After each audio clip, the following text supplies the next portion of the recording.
ইলিশের মৌসুমে ইলিশ ভাপা হবে না তাই কখনো কি হয়? বন্যা রান্নাঘরে আপনাদের জন্য আজকে থাকছে ইলিশ ভাপা রেসিপি। এখানে ইলিশ মাছ খুব ভালো করে কেটে ধুয়ে নিয়েছি। এর মধ্যে হলুদের গুঁড়ো, শুকনো মরিচের গুঁড়ো, পরিমাণ মতো লবণ এবং সরিষার তেল দিয়ে মাখিয়ে রাখবো 15 থেকে 20 মিনিট।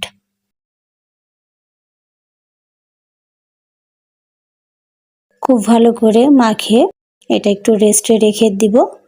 এদিকে সরিষা, কাজু বাদাম এবং কাঠবাদাম নিয়েছি, সাথে কয়েকটা কাঁচামরিচ এবং লবণ দিয়ে এটা পেস্ট করে নিব। আপনাদের হাতের কাছে কালো সরিষা থাকলে কালো সরিষাটাও এর সঙ্গে অ্যাড করে দেবেন।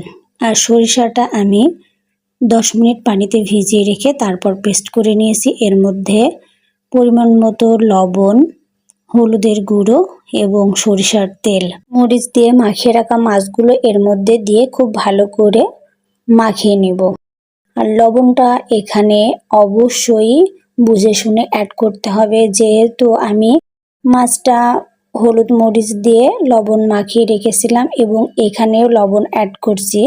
এই জন্য অবশ্যই আপনারা মাছ অনুযায়ী লবণটা একটু বুঝে শুনে অ্যাড করবেন। এখানে কালো সরিষাটা পাওয়া যায় না, এই জন্য আমি একরকম সরিষা অ্যাড করেছি এবং কাজু বাদাম আর কাঠবাদাম। আপনাদের হাতের কাছে টক দই থাকলে আপনারা টক দইটাও অ্যাড করতে পারেন। আমি ঘরোয়া উপকরণে তৈরি করব, এজন্য আমি এখানে টক দইটা স্কিপ করেছি।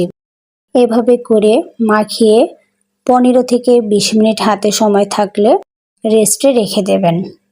নিয়ে নিতে হবে আপনাদের মাছ অনুযায়ী, ছোট বড় আপনারা পাত্র নিয়ে নেবেন। এর মধ্যে সরিষার তেল এবং সরিষা বাটা কিছুটা দিয়ে তার উপরে মাছগুলো দিয়ে নেব। আর অবশ্যই এখানে সরিষার তেলটাই ইউজ করতে হবে। আপনাদের পাত্রটা নির্বাচন করতে হবে যেন পাত্রের মধ্যে সব মাছটা ভালোভাবে ধরে, এমন একটা পাত্র নিতে হবে। উপরে আমি আরো কিছুটা সরিষার তেল অ্যাড করছি এবং কয়েকটা কাঁচামরিচ, অবশ্যই এখানে কাঁচামরিচটা অ্যাড করবেন।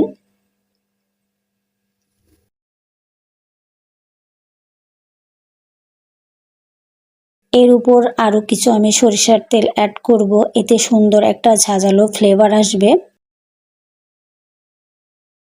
এই রান্নাটা খুব দ্রুত করে নেওয়া যায় এবং ইলিশ যাদের পছন্দের মাছ তাদের কাছে তো এটা দুর্দান্ত লাগবে।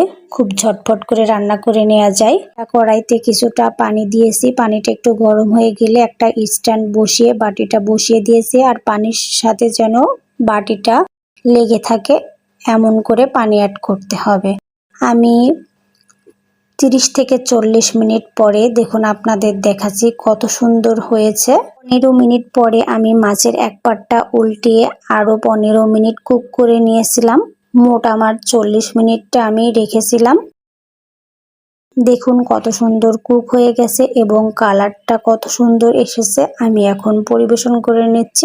নতুন বন্ধু যারা আমার ভিডিওটি দেখছেন এখন পর্যন্ত আমার চ্যানেলটি সাবস্ক্রাইব করেননি, অবশ্যই আমার চ্যানেলটি সাবস্ক্রাইব করে পাশে থাকবেন এবং বেল বাটনটি অন করে রাখবেন। বন্ধ করার পর একটু ঠান্ডা হলে তারপর পরিবেশন করবেন, এতে কালারটা সুন্দর আসবে।